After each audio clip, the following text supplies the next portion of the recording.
What's up, my 101ers? Welcome back to another episode of 101. Now, today we're going to be talking about two different topics.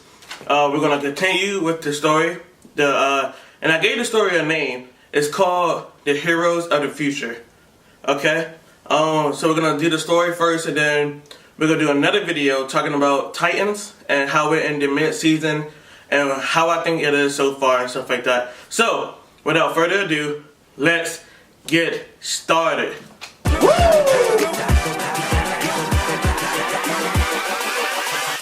Hold up.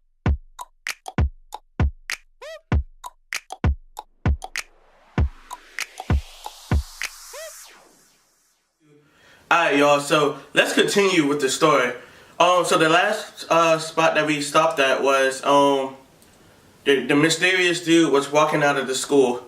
Because Raven just had that little psychic attack by Trigon and stuff like that, and her powers just went rampage, like it was just out of control, and Fidel and Nightstar had to stop her from like completely destroying the whole school.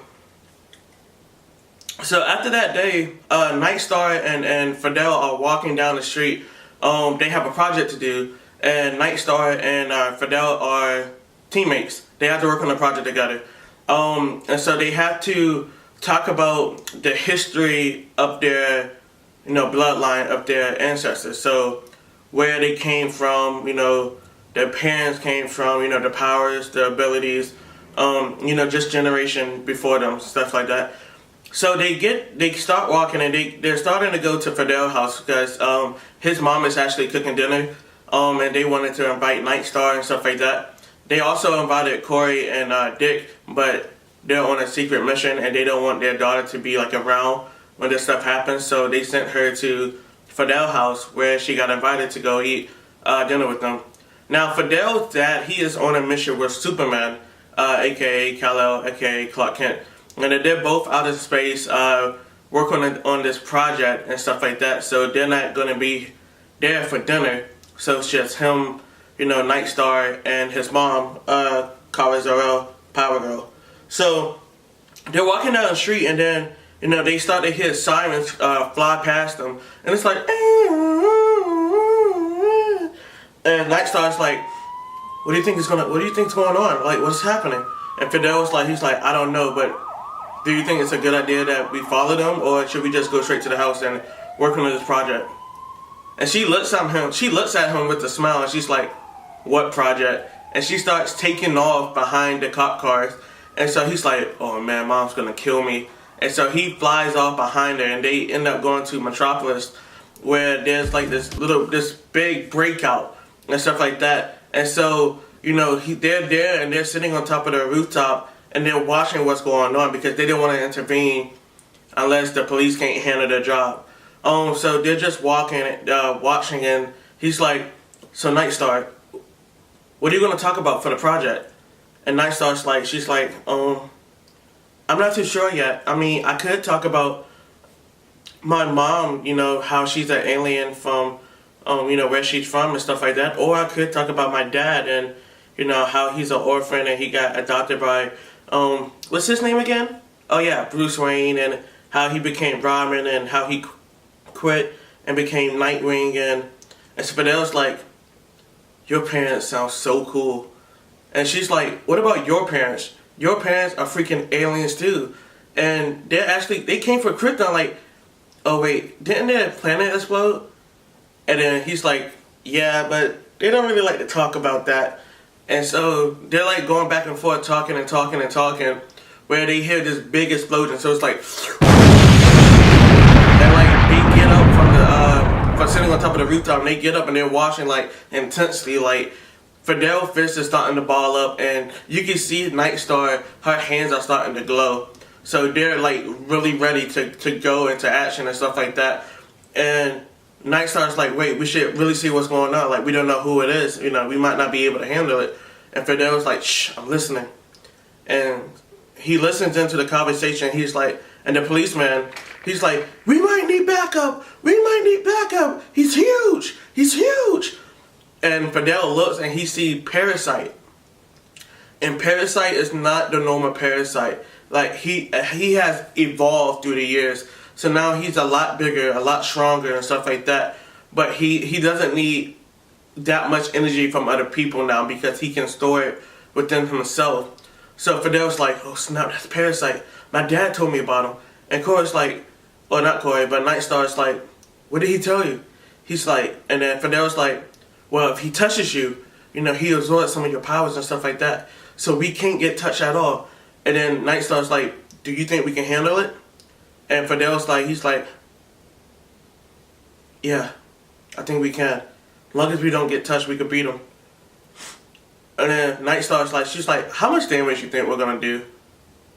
And he's like, to whom? I don't know. And she's like, no, I'm not talking about here. I'm talking about to the city. Because if we can't touch him, what are we going to use? And then after that, Fidel's just like, he stops talking and he's just like thinking to himself. And every time he thinks, he's getting angry at the fact that he can't really physically punch Parasite.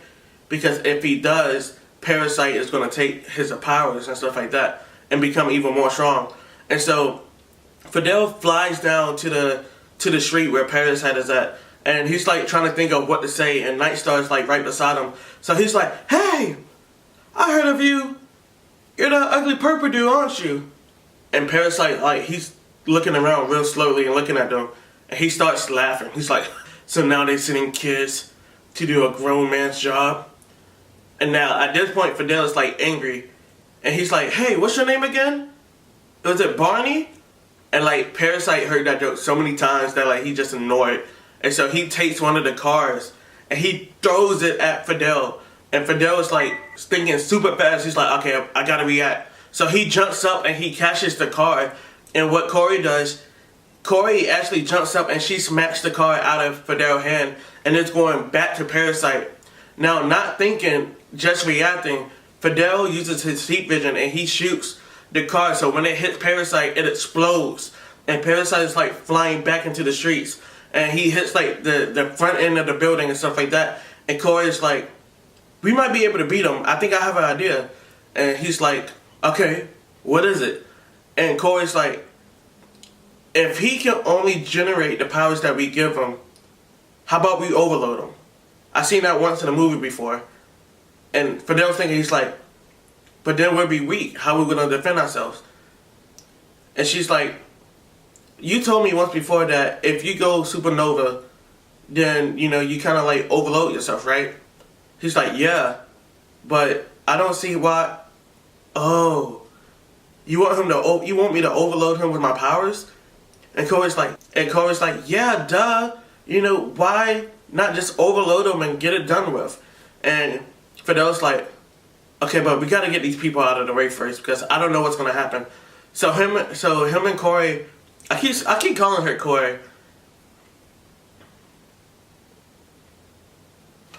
I keep calling her Corey. So him and Corey, you know, I think I'm gonna call Nightstar Corianne. Just because, you know, it kind of fits. She is the daughter of Corey, so Corianne kind of just fits with her. So him and Corianne, they start running and they're like grabbing these civilians and stuff like that, and they're like flying them to a different part of the area that they're in, you know, just in case, you know, Parasite explodes, they won't be in the crossfire. So as soon as they get clear of everybody, you know, Fidel and Corianne, they're like right there in the middle of the street. And then Fidel's like, he's like taunting Parasite. He's like, okay, if you want me, come and get me. And so he starts running towards Parasite, and Parasite starts running towards Fidel. And Corey is like, she's like heating up now. So like, but her energy is kind of different. It's like greenish, but not as green as Starfire is, but it's like green enough. So Corey is like getting energized up, and as soon as Fidel jumps up, he jumps over Parasite, and Parasite is like mainly focused on Fidel. So Fidel jumps over Parasite, and Parasite is not looking at Corey anymore. She's like not a threat. But Corey energizes herself so much that she shoots her energy beam at Parasite, and Parasite goes flying into a building. So Fidel follows up after Corianne shoots her energy beam, and he uses his heat vision, and he starts punching Parasite. But Parasite is slowly absorbing the punches of Fidel. So he's like he continues to punch him and punch him and punch him. And then he punches him so hard that he knocks him down the levels of the building. And he's now back on the main street. And Fidel gets on top of Parasite. He keeps pushing him in the face. And he's like repeatedly doing this and doing this and doing this. And Corian's like, she's like, Fidel, now! And not realizing that she said his name, Parasite kind of gets the idea of who this person is that's beating him up right now. And he was like, son of Superman. And he grabs Fidel and he's like squeezing him. And Fidel's like, and all his power is like getting generated to Parasite. And so Corian's like, Fidel, if you're gonna do it, you gotta do it now. And Fidel like slowly just releases all his energy into Parasite. And the energy is like flowing and flowing and flowing. And Parasite's like, yeah, this feels good. This feels good. But then he's like starting to like overly power himself now. So he's like, I can't take it. It's too much. Take it back. Take it back. And after he says that, he explodes. He's like, and it looks like a nuclear bomb just went off. And Fidel is like right there in the midst of the explosion. So he's like face to face with the ignition of the explosion. And Corian is like, she has to think fast enough to save Fidel without getting herself caught. And so she flies super speed to Fidel and grabs him as soon as the explosion, takes off and stuff like that. And Fidel is like now laying on the floor with Corian atop of him. She's like, are you okay? And he's like, yeah, I'm fine. How you know that was going to happen? She's like, Dad teaches me a few things and stuff like that. And Mom trains me now and then with the same type of powers that she has. So I kind of figured that if you overload him enough, he'll explode. And he's like, but how did you know that I was going to survive it? She's like, I didn't know. But something told me to react. So I did. And Fidel smiles and he gets up. He's like, so that's the end of Parasite, huh? But Parasite slowly grows back together and stuff like that. But now at this point, I was about to say Shield. That's Marvel. But now at this point, August comes in and they like contain Parasite and stuff like that, and they put him in like this little chamber because what Parasite is, he's not like a being. He's like an actual parasite. So he starts small and then he grows and stuff like that. So now they just lock him into this container and stuff like that. And Fidel's like, he's like, we probably shouldn't tell our parents about this. And she's like, yeah, you're probably right. And so they start walking back and they start going towards a Fidel house. And Raven is like running up to them. And she's like, I need you guys' help. You guys helped my daughter in the beginning of school. And we might need you guys to help her again. Raven explains to them that Trigon is trying to take over her daughter's body and stuff like that. But her daughter is not strong enough to fight off Trigon. And so she needs her team. She needs her friends to kind of help her through it and stuff like that. So Raven, goes to Fidel house and he's talking to, she's talking to Power Girl. And Power Girl's like looking at Fidel and Corian and she's like, I trust you guys. You guys can do it. You guys are strong. You just took down Parasite. Fidel's like, Mom, how do you know that? And Power Girl's like, she's like, well, I was kind of there, but I didn't want to intervene, so I just floated on top of you guys, watching you guys, making sure that everything was going to be okay. He's like, Mom, you really do trust me, huh? She's like, yeah, you're my son. Why wouldn't I? You're L and a Zod. And he's like, okay. And so he's like, he talks to Raven, he's like, Raven. Well, he's like, Miss Raven. So he's like, Miss Raven, we're going to help you. And then Corian's like, she's like, yeah, we're going to help you, but right now, we need to go because we have no idea what's going on with him right now. And that's the end of that story. That's the end. So you guys have to wait for the next video to find out what is really going on with Raven's daughter. I still haven't thought of a name for her yet. Name for Raven's daughter. Just let me know. And let me know how you guys like the story so far. I think we're going to do this a lot more often. First we're starting off with DC, so we might do like a Marvel story or something like that. So let me know in the comments what you think should happen next and what characters you want to see and stuff like that. And other than that, guys, we are out. Peace.